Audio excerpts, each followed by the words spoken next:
ini dengan pelatihan ini mungkin harapannya sebagai guide namanya apa untuk teman-teman pelaku pendakian di Semarang? Ya, harapannya buat teman-teman kalau bisa semuanya teman-teman guide dan porter memiliki atau mendapatkan pelatihan seperti ini, karena teman-teman porter dan guide yang nantinya yang betul-betul langsung mendampingi orang-orang bahkan mendapatkan problem itu.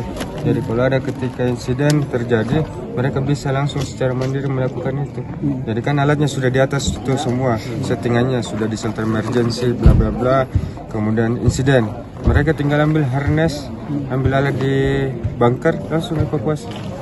Dan koordinasi sama Taman Nasional dan pihak-pihak yang terkait bisa lebih cepat.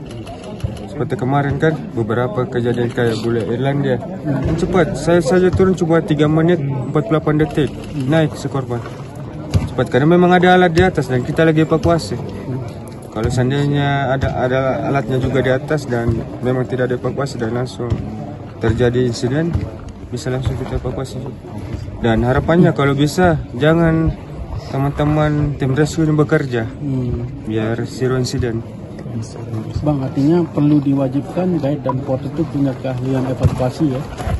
Sebenarnya Dasar-dasar minimal ada sertifikasi guide-nya ya. Kalau sertifikasi guide kan namanya paling tidak mereka paham ketika ada terjadi insiden kemana mereka harus melapor dan kemana mereka sudah ada sistem yang dimiliki. Kalau berkaca atau melihat dari gunung-gunung nasional internasional itu kan Nepal kayak yang disebut Pak Gub tadi itu, apa yang perlu ditambahkan di Rinjani begitu? Saya kira ini sementara cukup dulu bang, sambil kami mau perbaiki jalur juga kan, karena banyak insiden terjadi memang karena selain orangnya ya yang memang secara fisik tidak fokus, juga kondisi jalannya yang agak rawan. Terlalu sempit atau apa? Agak rawan. Ya. Jadi harus hati-hati. Rawannya seperti apa Pak? Jadi kan namanya Gunung Rinjani ada climbing. Jadi ini konsep sebenarnya, konsep mendaki kan selain trekking, hiking, ada namanya mountaineering. Nah, teman-teman ini selalu menawarkan konsep trekking. Trekking itu kayak jalan-jalan biasa ke bukit-bukit. Nah, ketika itu ditawarkan ke bule pasti datang celana pendek, sepatu biasa. Tapi kalau konsep hiking ditawarkan, minimal dia pakai sepatu gini, bawa sepatu yang menutup kaki, bawa backpack dan siap makanan dan lain-lain. Sebagai konsep itu yang harus di. Kalau itu setuju kalau itu ditawarkan konsep mountaineering itu? Konsep hiking kalau dari Rinjani, karena tidak sampai yang harus pakai alat krampon apa kan kayak di luar negeri kayak gunung es. Harusnya konsep hiking itu yang ditawarkan ke tamu-tamu bahwa Gunung Rinjani bukan gunung kayak yang 1-2 jam, ini berhari-hari, butuh kemampuan yang lebih untuk pendakinya. Dan untuk guide-nya ya minimal memiliki sertifikasi untuk nge-guide. Guide gunung ya, Betul Bang. bukan guide wisata pantai-pantai. Beda. Seperti itu. Satu lagi soal donasi itu Pak. Oh ya, Sudah jadi diterima full ya? kami sudah terima dan beberapa kami sudah belikan alat ke teman-teman dan mulai lengkapi semua beberapa alat kan kayak pakaian apa semua biar memang betul-betul teman-teman ketika melakukan evakuasi sudah siap siaga. Berapa itu Nominal 1,3. Bersih Bang. Tidak kan ada potongan itu kemarin. Tahu lah potongan negara kan? Pajak. Berarti itu diberikan untuk peralatan rescue juga Bang ya? Ya sebagian beberapa yang kurang-kurang kan kami akan beli. selain untuk itu Bang? Ya seperti saya bilang di Instagram kan, kalau ada sisa saya akan membeli bibit dan melakukan penanam pohon.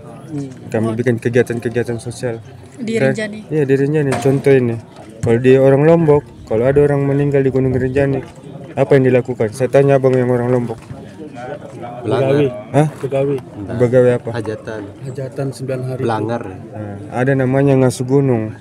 Jadi harus kita sucikan gunung, itu perlu biaya semua, potong kerbau dan lain-lain. Itu mungkin kami akan lakukan itu supaya Rinjani juga tetap lestari budaya-budaya seperti itu. Ada dipakai buat pribadi. Kalau pribadi ada beberapa, ya, karena memang tujuannya memang untuk pribadi kan, karena banyak kebutuhan pribadi juga yang ketika kami rescue itu, contoh naik ojek, masa dibiayai kan, itu butuh kecepatan juga ojek, masa kami harus Pak Balai, kasih uang ojek dulu mau rescue. Harusnya ada stay yang kayak begitu, dana-dana yang tak terduga. Darurat ya. Iya. Artinya uang gunakan pribadi ini sebenarnya untuk setting uang Iya, darurat, untuk kebutuhan Renjani aja semua. Uang Renjani makan kembali biasa buat ya. Renjani. Betul. bukan untuk makan minum biasa bagi Bang. Termasuk juga. Bagaimana mau rescue kalau tidak makan kan? Nah, itu sehari-hari maksud kita Bang. Iya, kalau bagaimana caranya supaya kita sehat kalau mau rescue? Kan kalau tidak makan, mau rescue belum makan, tidak jadi rescue. Kan? Ya, Bang, kan? memang peralatan yang dibutuhin untuk standar internasional ini mahal-mahal itu gimana? Iya mahal. Kemarin saja saya satu set, saya hitung itu sekitar hampir 180 juta. Satu set peralatan Satu orang. rescue itu. Iya, satu orang. Kalau yang Kalau sama- cuma uangnya 1,3 M, kami berapa orang sudah kurang kan? Itu baru di alat. Kalau yang tadi kayak gantung-gantungan itu yang itu sekitar berapa tuh Bang? Macam-macam, pokoknya satu set sekitar itu. Kalau mau lengkap ya, yang full mulai dari sepatu ada namanya, banyak detail-detailnya, pentin lah, dongkrak kayak tadi tahu berapa, harness berapa? Tidak semua harness sama. Kami butuh harness yang bisa buka. Kondisinya kemarin Bang, kami mau berak, mau kencing itu tidak bisa dilepas, kadang di tebing. Nah ada beberapa harness yang memang bisa buka bawah. Itu harganya sampai 30 juta satu item.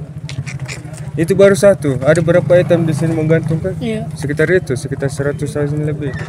Apa yang paling berkesan evakuasi Juliannya kemarin? Tidak ada yang berkesan, malah kita berduka Bang. Ada Salah tantangannya pertanyaan. gitu loh.